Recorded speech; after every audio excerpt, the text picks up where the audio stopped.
Os gregos morreram, Aristóteles morreu, e o pensamento grego foi pouco a pouco sendo substituído por um outro jeito de pensar a vida, o homem, o universo.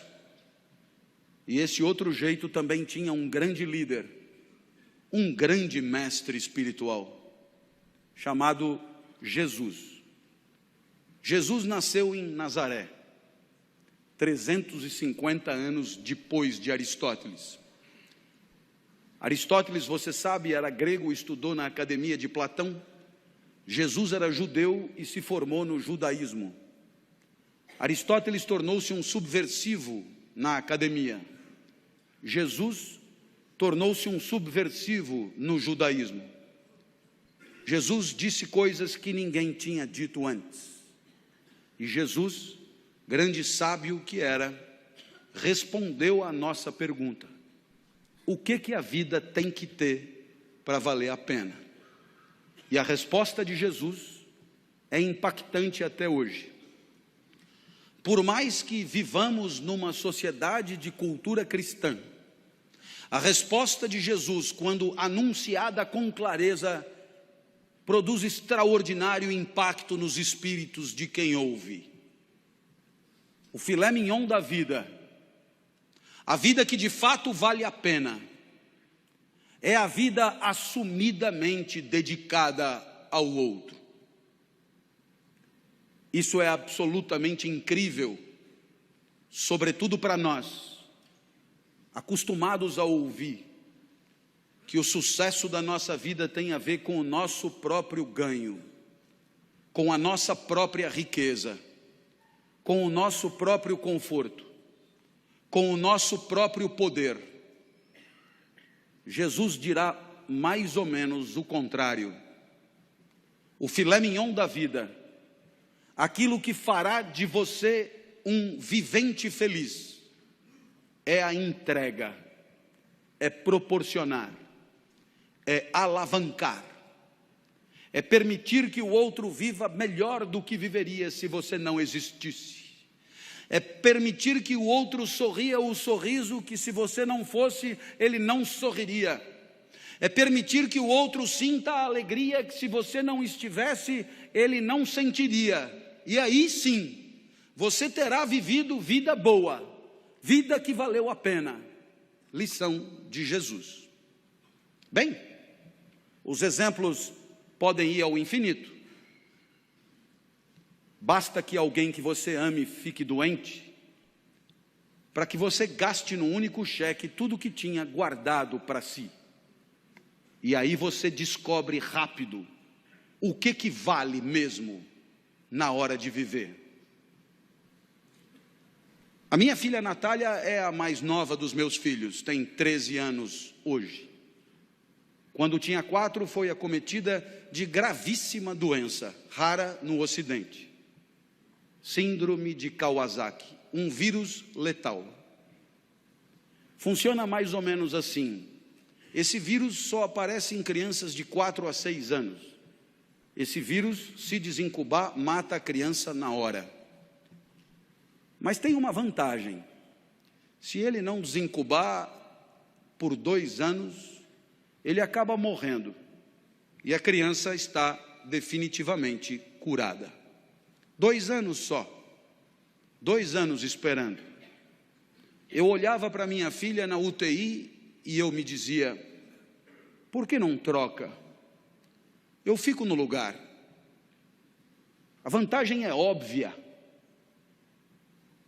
Eu fico aqui e a criança fica livre disso. Como não estava dando certo, eu fiz proposta irrecusável. Pegue 20 crianças com isso. Ponha os 20 bichos em mim e liberte as 20 crianças. Agora a vantagem é mais do que óbvia. Não esqueça de pôr a minha filha no meio. Bem, pensando assim, eu aprendi coisas sobre mim. Coisas que eu não sabia.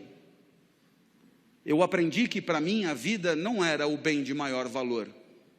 Continuar vivo não era o mais importante. Porque se fosse o mais importante, eu não trocaria. Se fosse o mais importante, eu jamais faria aquela proposta. Então, naquele momento, eu aprendi que havia alguma coisa que valia mais do que continuar vivo. Eu aprendi, então, a maior lição de Jesus de Nazaré. A maior lição. O que mais vale na vida, o filé mignon da vida. Eu aprendi que o amor vale mais do que a própria vida. Por isso propunha a troca.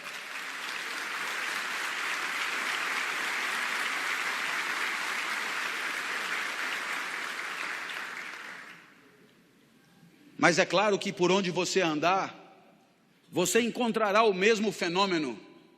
Pessoas desesperadas lutando para diminuir o sofrimento de quem sofre. Na Boate Kiss em Santa Maria, nos desmoronamentos em Petrópolis e Teresópolis, nos incêndios em São Paulo, pessoas completamente despreparadas se atiravam no perigo em nome da proteção da vida alheia. Você encontra isso por onde você andar. Para desdramatizar, minha filha completou 13 anos em maio, e ela virou para mim e falou: papai, ela está completamente curada, portanto, e ela falou: papai, eu queria comemorar meu aniversário em casa, queria mostrar minha casa para os meus amigos, você deixa? A minha filha sempre pede tudo para mim, porque de mim ela sabe que ela tira tudo que ela quer, depois ela só comunica à mãe. Eu já falei com o papai e ele já deixou. Vieram 39, subiram no mesmo elevador, invadiram o apartamento no mesmo segundo. E quando eu vi aquele enxame de criança entrando em casa, me lembrei de uma poetisa búlgara que dizia mais ou menos assim: criança pequena é como água, ocupa todos os espaços. Eu me tranquei no quarto, mas a poetisa tem razão, todos os espaços. Papai, queremos brincar aí também. Minha filha, para onde você quer que eu vá? Você não gosta tanto da padaria? Vai para a padaria e espera lá, leva o celular que eu te aviso. E aí eu te pergunto, que espécie de idiota passaria 3 horas de sábado numa padaria, esperando que uma criança o autorize a voltar para sua própria casa? Esse idiota somos todos nós, não somos? Que um dia percebemos que o sorriso da criança amada vale qualquer padaria.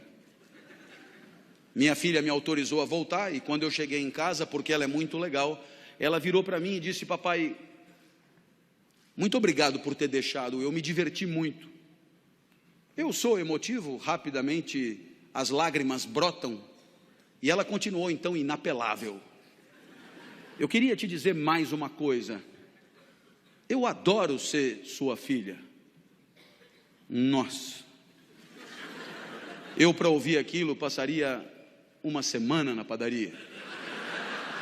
Eu acho que eu abriria uma padaria. Nesse momento você poderia imaginar que o exemplo de Jesus encontra abrigo em situações de afetos familiares. E você poderia imaginar que aqui é trabalho, evento profissional, competidores à flor da pele, com sangue no olho e faca nos dentes. A lição de Jesus não encontraria lugar aqui. Eu tendo a discordar. Há 30 anos, como professor universitário, me perguntam por que escolhi essa profissão. E eu costumo brincar dizendo que Jesus explica. Porque se a vida boa é a vida dedicada aos outros, se o filé mignon da vida é a vida onde cada jaula e cada caloria é destinada a alegrar quem está na frente, se a vida boa é a vida em que o outro e o seu desabrochar são o maior valor, admita que a minha profissão é imbatível. Tudo é pelo aluno, é para o aluno, é em função do aluno.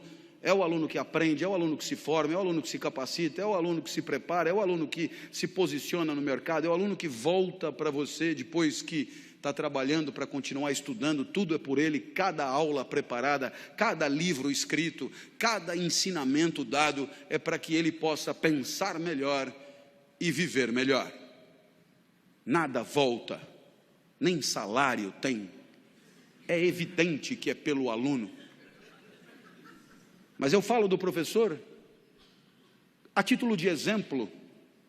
Todas as demais profissões podem ser assim. Quando o médico volta